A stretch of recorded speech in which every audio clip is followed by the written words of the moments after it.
Munosabatlarda kimdirlardir ayol aybdor deydi, kimdirlardir erkak aybdor deydi. Kimdirlardir qaynona yoki uchinchi shaxs aybdor deydi. Aslida mana shu joyda juda ham bir katta dars bo'layotgan bo'ladi va hammani anglash kerak bo'lgan narsa bor. Masalan, turmush o'rtoq ayolni ezishni boshladimi?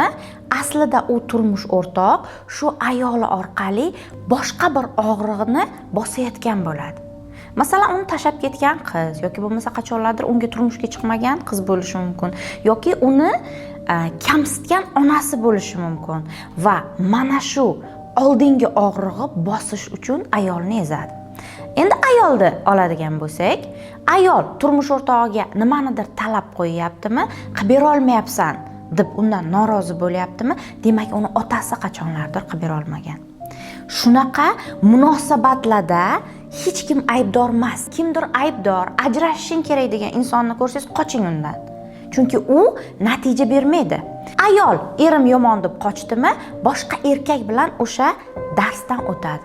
Erkak xotinim yomon deb qochdimi, boshqa ayol bilan o'sha darsdan o'tadi. Gap darsda, insonlarda emas.